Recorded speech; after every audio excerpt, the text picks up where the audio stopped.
할렐루야. 아멘. 오늘도 주님과 함께 예배를 즐거워하시기에, 그리고 기뻐하고 감사하시기에 이 수요 예배의 자리에 나오신 모든 예배자분들을 진심으로 환영하고 축복합니다. 아멘. 우리 옆에 계신 분들하고 인사 나눠보겠습니다. 뭐라고 할까요? 잘 오셨습니다. 네. 잘 오셨습니다. 네. 여러분 잘 오셨습니다. 오늘 이 예배가 우리의 삶을 주님의 것으로 채우는 은혜의 시간이 되시길 진심으로 소망합니다. 또 찬양으로 예배를 시작하여 주신 오지행수 찬양단과 깊은 울림 있는 우리 찬양으로 또 이렇게 찬양을 올려드리신 우리 임마누엘 성가대에게도 감사드립니다. 아멘. 여러분 이런 경험 있으실 거예요. 오랜만에 꺼내 입은 옷에서 주머니에 손을 넣는데 벌써부터 너무 좋아하시는, 오늘 집에 가서 다 옷 한번 손 넣어보시면 정말 우연치 않게 발견된 10,000원짜리 하나. 10,000원짜리 약하신가요? 50,000원짜리 하나. 네. 여러분 그거 발견하면 그날 기분이 몹시 좋습니다. 어차피 내 돈이었는데도 꼭 꽁돈이 생긴 것 같고 그날 맛있는 거 사 먹게 되죠. 오늘 우리가 함께 나눌 말씀에도 이렇듯이 굉장히 오랜만에 무언가를 찾은 사람이 나옵니다. 오늘 우리가 함께 나눌 말씀은요, 바로 이 요시야의 이야기입니다. 요시야는 8살에 남유다의 왕이 되죠. 어린 나이에 왕이 된 겁니다. 그리고 오늘 본문은 그가 왕이 된 지 18년째 되던 해에 성전을 수리하라라는 명령을 하면서부터 시작이 됩니다. 이 수리 과정에서 굉장히 뜻밖의 일이 생깁니다. 제사장이었던 hil기야가 그 성전 안에서 율법책을 발견해서 이제 왕에게 갖다 준 것이죠. 율법책은 하나님께서 모세를 통해 이스라엘 백성에게 주신 말씀입니다. 그 말씀이 성전 안에서 발견이 된 거죠. hil기야는 서기관 사반에게 그 책을 전달합니다. 사반은 왕궁으로 가서 요시야에게 보고하면서 그 말씀을 읽게 됩니다. 그런데 말씀을 듣던 요시야가 자기의 옷을 찢습니다. 그리고 신하들에게 명령하죠. 너희는 가서 나와 백성과 온 유다를 위하여 이 발견한 책의 말씀에 대하여 여호와께 물으라. 우리 조상들이 이 책의 말씀을 듣지 아니하며 이 책이 우리를 위하여 기록된 모든 것을 행하지 아니하였으므로 여호와께서 우리에게 내리신 진노가 크도다. 아멘. 여러분, 이 율법책이 발견된 곳이 어디였습니까? 성전 안이었습니다. 성전 바깥이 아니죠. 역대하 34장 14절에 보면 더 구체적으로 나와 있는데요, 성전 안 헌금을 모아두는 곳에서 발견이 된 거죠. 거기서 이제 헌금을 꺼내려다가 헌금을 꺼내는 사람들이 발견해서 바로 이제 hil기야에게 전달하고 hil기야가 사반에게 전달해서 그것이 이제 요시야 앞에서 읽어지게 된 것입니다. 하나님께 드리는 헌금을 모아두는 그 궤 옆에 하나님의 말씀이었던 이 율법책이 있었던 것입니다. 그런데 여러분, 여기서 우리는 한 가지를 생각해 보아야 합니다. 말씀이 이렇게 묻혀있던 그 시간 동안에 과연 성전은 어떠했는가라는 겁니다. 여러분, 성전이 무너졌을까요? 무너지지 않았죠. 그렇다면 그 안에서 제사가 중단되었을까요? 그렇지도 않습니다. 말씀이 묻혀 있어도 성전은 여전히 그 자리에 서 있었고 제사장이라는 직분은 그 자리를 지키고 있었습니다. 심지어 요시야는요, 성전을 수리하라라는 명령을 내리고 있었습니다. 이 율법책이 묻혀 있는 이 동안에도 하나님을 향한 마음이 없었던 것이 아니라는 것이죠. 하나님의 일들을 하고 있었습니다. 그런데 말씀은 묻혀 있었다라는 거죠. 여러분, 그럼 언제부터 이 말씀이 묻혀 있었을까요? 성경에서 그 단서를 찾을 수가 있습니다. 요시야 바로 이전의 왕이 므낫세 왕이었고요, 이 므낫세 또 전 왕이 이제 아몬이었습니다. 이 둘이 합쳐서 57년 동안 통치를 했습니다. 그리고 그 전에는 히스기야가 통치를 했습니다. 열왕기하 18장 6절에 보면요, 히스기야에 대해서 이렇게 기록합니다.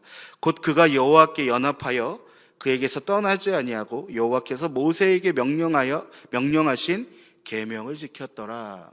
아멘.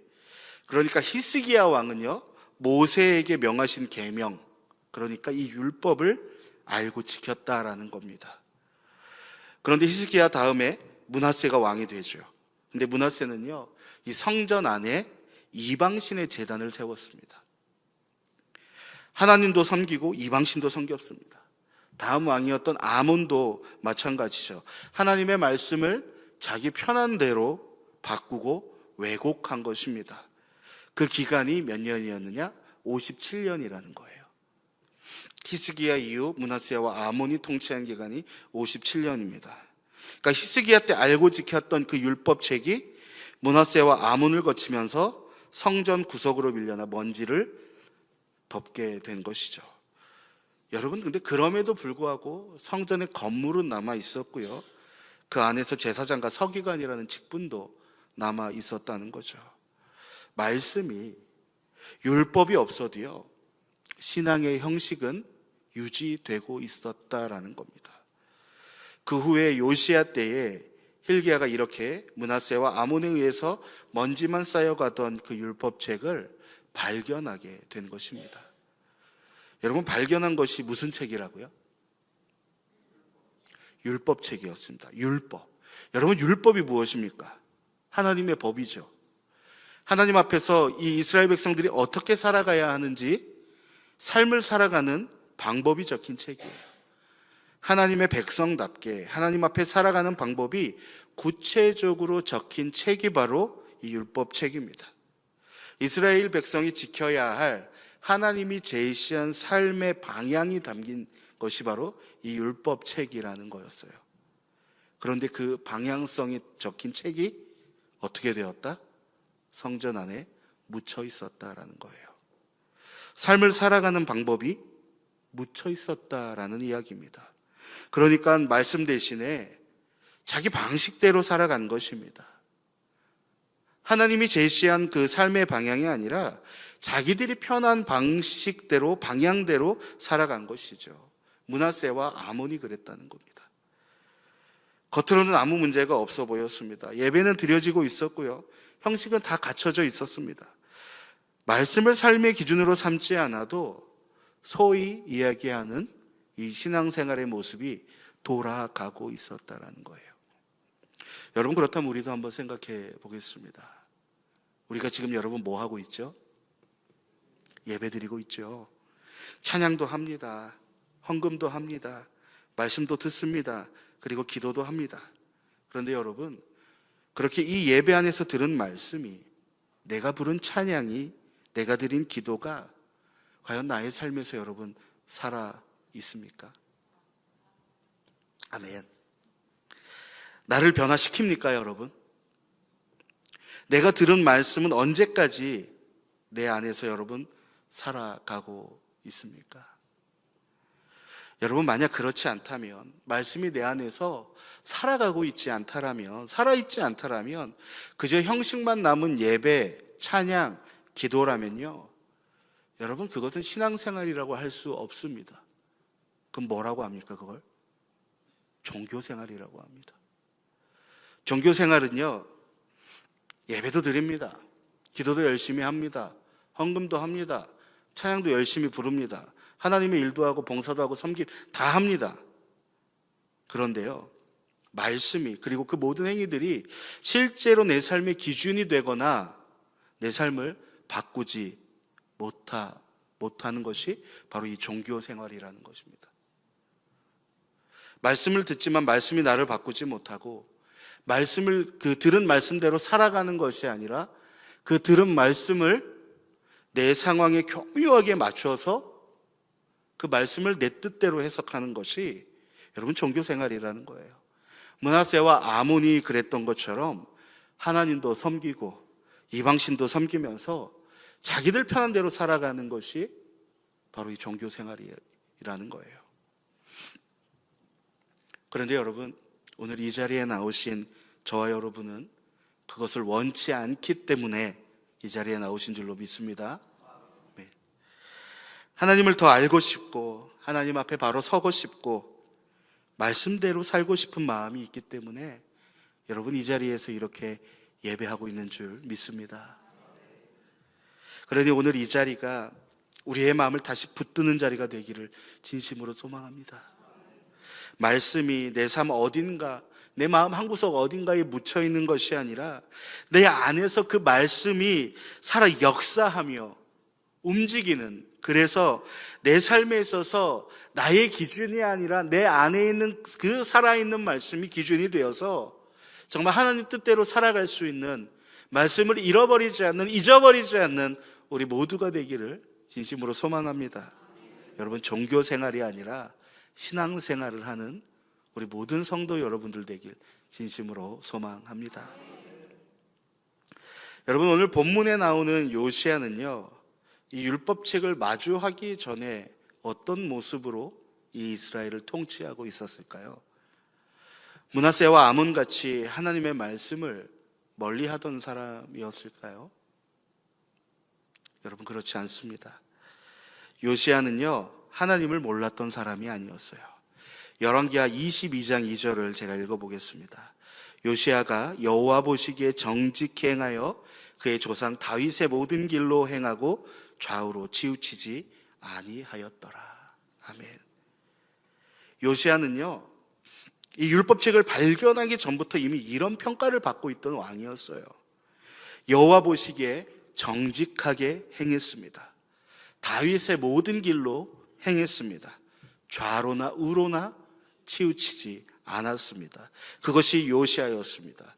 이런 표현들은요, 성경에서 왕들에게 칭찬을 할 때 나오는 가장 높은 평가라고 할 수 있는 거죠.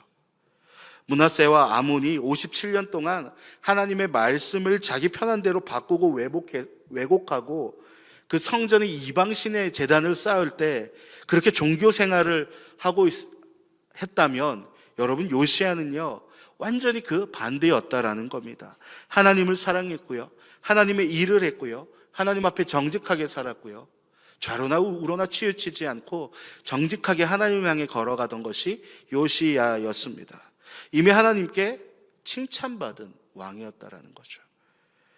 그런데 여러분, 율법책이 발견되고 이 말씀이 사반에 의해서 자기 앞에서 읽혀졌을 때 이 요시야의 반응이 어땠습니까? 11절을 다시 한번 읽어봅니다. 왕이 율법책의 말씀을 듣자 곧 자기 옷을 찢더라. 아멘. 말씀을 듣자마자 어떻게 했다고요? 옷을 찢어버렸다는 거예요.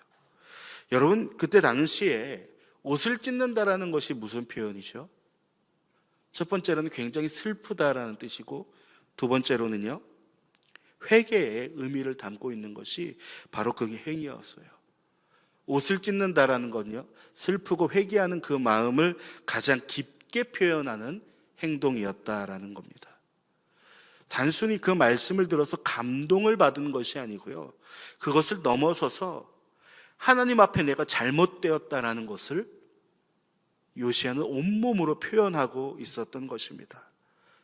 말씀이 단순히 머리로만 이해된 것이 아니라 요시야의 마음 깊은 곳을 찔렀다라는 거예요.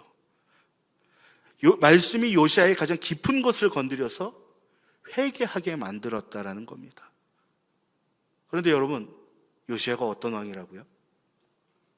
이미 하나님께 칭찬받은 왕이었다라는 거예요. 이미 하나님을 사랑하고 하나님 앞에 정직하게 살아가고 있던 것이 바로 이 요시야 왕이었다는 거예요. 그런데 그 요시야가 말씀 앞에서 옷을 찢으며 회개했습니다. 여러분, 왜 그랬을까요? 이미 충분히 잘하고 있는데, 아니, 회개할 게 무엇이 있다고 정말 그 진정으로 요시야가 슬퍼하면서 옷을 찢었을까요? 13절에 요시야가 하는 고백을 보겠습니다. 우리 조상들이 이 책의 말씀을 듣지 아니하며 이 책에 우리를 위하여 기록된 모든 것을 행하지 아니하였으므로 라고 합니다. 여러분, 요시야에게 이 율법책의 말씀은요, 먼 조상의 이야기인 동시에 그 오늘을 살아가는 자기의 이야기로 받아들였다라는 겁니다. 하나님의 말씀대로 살아오지 못했던 조상들의 모습에서 안타까움과 슬픔을 느꼈을 것이고요, 또 이렇게 하나님의 말씀이 먼지 속에 묻혀 있었던 것에 대해서, 그리고 그 말씀대로 살아가지 못한 것에 대해서 이 요시야는 회개했다라는 겁니다. 이스라엘의 왕으로서, 이 백성의 지도자로서 이 율법책의 말씀이 자기의 이야기로 들렸다라는 겁니다. 그러니까 말씀이 단지 어떠한 정보나 어떠한 지식으로서 다가온 게 아니고 내 삶을 비추는 거울이 되었던 순간이었다라는 거죠. 말씀을 들으면서 자기 자신을 비추어 본 것입니다. 여러분, 이미 하나님을 사랑하고 있어도, 이미 하나님 앞에 정직하게 살고 있어도요, 말씀이 내 이야기로 들려올 때, 말씀이 나의 삶을 찌를 때면요, 우리는요 더 깊은 회개의 자리로 나아갈 수 있게 됩니다. 여러분, 더 깊은 회개의 자리로 나아간다는 것이 무엇일까요? 내가 몰랐던 죄를 알게 되는 걸까요? 내가 정말 정결한 사람이 되어서 하늘로 승천할 수 있는 그런 사람이 됐다라는 걸까요? 여러분, 더 깊은 회개의 자리로 나아간다는 것은요, 하나님과 보다 더 가까워질 수 있다라는 것을 의미하는 겁니다. 말씀은 우리가 미처 보지 못했던 나의 모습을 비추어 줍니다. 말씀이 거울이 되어서 내가 보일 때 우리는 하나님 앞에 더 낮아질 수 있다라는 것입니다. 그리고 그렇게 더 낮아진 그 자리에서 우리는 하나님과 더 깊은 교제를 나눌 수 있게 됩니다. 요시야는요, 말씀 앞에서 옷을 찢으며 철저히 회개했고 슬퍼했습니다. 그 회개가 요시야를 더 깊은 차원의 하나님께로 나아가게 했다라는 겁니다. 이미 칭찬받은 왕이었지만 말씀 앞에서 더 낮아졌고요, 더 낮아진 그 자리에서 하나님을 더 깊이 경험한 것입니다. 여러분, 우리도 마찬가지입니다. 이미 하나님을 사랑하고 성실하게 신앙생활을 하고 있는 우리입니다. 맞나요? 자신 있게 대답하셔야 되는데 다시 한번 하겠습니다. 여러분, 우리도 마찬가지입니다. 이미 하나님을 사랑하고 성실하게 신앙생활을 하고 있는 우리입니다. 아멘. 여러분, 그런데 말씀이 내 이야기로 들려올 때면요, 우리는 지금보다도 하나님을 사랑할 수 있게 되는 겁니다. 지금보다도 더 깊은 회개의 자리로 나아가서 지금보다 더 깊이 하나님 앞에 교제하고 하나님과 가까워질 수 있게 될 줄 믿습니다. 그리고 그 깊어진 만남은 우리가 지금 있는 그 자리에서 더 깊이, 그리고 한 걸음 더 가까이 가게 하죠. 누구에게로요?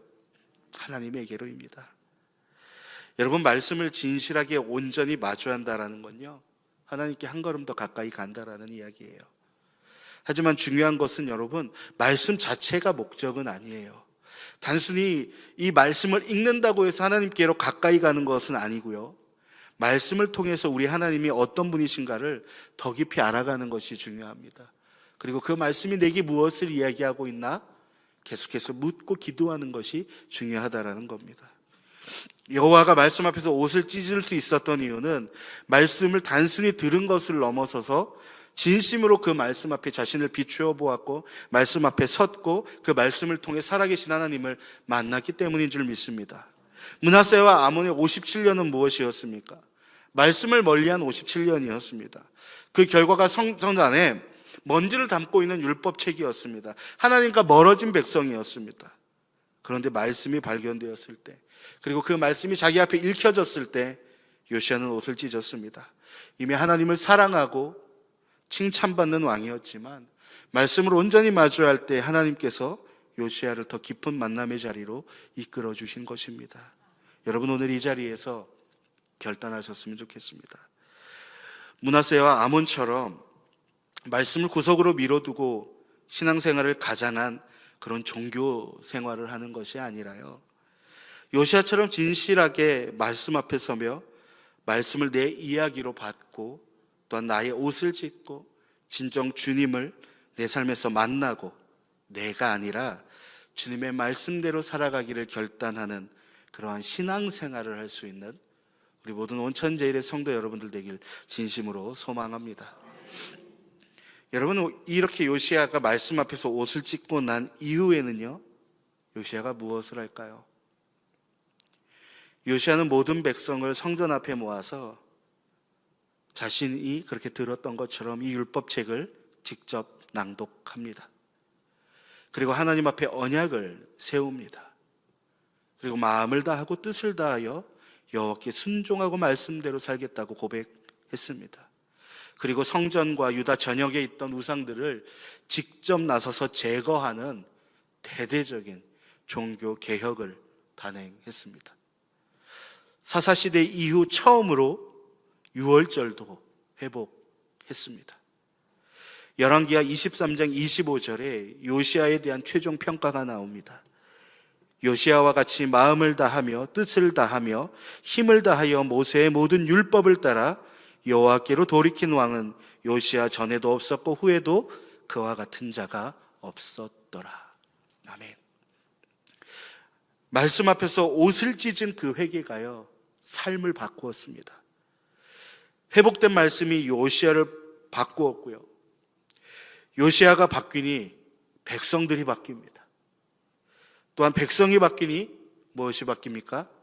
나라가 바뀝니다. 말씀 앞에 바로 선 자의 모습이 여러분 바로 이런 것입니다. 그런데 우리에게는요, 더 놀라운 말씀이 우리 가운데 더 가까이 있습니다. 요한복음 1장 14절입니다. 말씀이 육신이 되어 우리 가운데 거하시매. 아멘.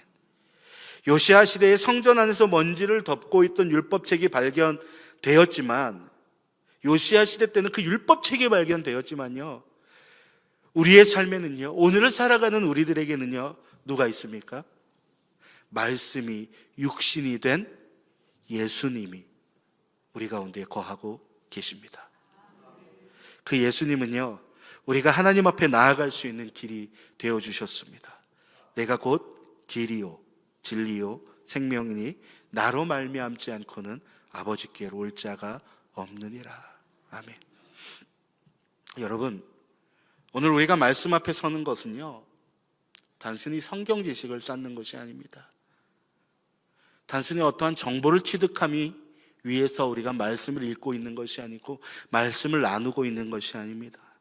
말씀을 통해 예수님을 만나는 것이고, 요시아가 율법책 앞에서 하나님을 만난 것처럼 우리는 그 예수님을 통해 다시 하나님 앞에 설 수 있게 됩니다. 예수님을 만나는 그 자리에서 우리의 삶이 하나님 중심으로 바뀔 수 있다라는 것이죠. 그렇게 우리의 삶이 하나님 중심으로 바뀌면 여러분 어떻게 됩니까? 내 삶의 중심이 나에서 하나님 중심으로 바뀌면 여러분 첫 번째로 누가 변화되죠? 내가 변화되죠. 내가 변화됩니다. 그리고 내 주변, 내 이웃이 변하게 됩니다. 그리고 교회가 변하게 되고요, 그리고 이 동네가 변합니다. 그리고 이제 무엇이 변합니까? 나라가 바뀌고 세상이 바뀝니다. 하나님의 나라가 세워지게 된다라는 것입니다. 하나님의 은혜로 그 삶이 채워지게 됩니다. 언제요? 예수님을 통해서 내가 하나님 앞에 설 때입니다. 여러분은 지금 종교 생활 중이십니까? 아니면 신앙생활을 하고 계십니까? 성전 안에 말씀이 있었습니다. 그런데 아무도 몰랐고 먼지만 쌓여갔습니다. 수십 년 동안 말입니다. 우리에게도 성경이라는 수많은 말씀이 주어져 있습니다. 그리고 말씀이 육신이 되어 오신 예수님도 지금 우리와 함께하고 계십니다. 여러분, 그런데 그 말씀이, 그 예수님이 지금 내 삶 안에서 살아 움직이고 있습니까? 아니면 성전 안에 묻혀서 먼지만 쌓여가던 그 율법책처럼 내 삶 안에서 먼지가 쌓여가고 있습니까? 성전 안에 묻혀있는 말씀은요, 아무리 그것이 말씀이고 그것이 아무리 성전 안에 있다 하더라도요, 묻혀있으면 나를 변화시키지 못하는 것입니다. 이제는 나라는 성전 안에 묻혀있는 그 말씀을 밖으로 꺼내서 그 앞에 서며 회개할 수 있는 우리가 되기를 소망합니다. 그래서 말씀이, 예수님이 내 삶의 기준이 되고 나의 이야기가 되고, 말씀 앞에서, 예수님 앞에서 더 낮아지고 회개하면서 하나님께 보다 더 가까워지는 그런 삶을 살아가는 우리 온천제일의 모든 성도 여러분들 되길 진심으로 소망합니다. 그 낮아짐이, 회개함이 우리의 삶을 바꾸고 우리의 하루를 바꾸고 우리의 전부를 바꾸는 그 은혜를 누리는 저와 여러분들 되기를 진심으로 소망합니다. 기도하겠습니다.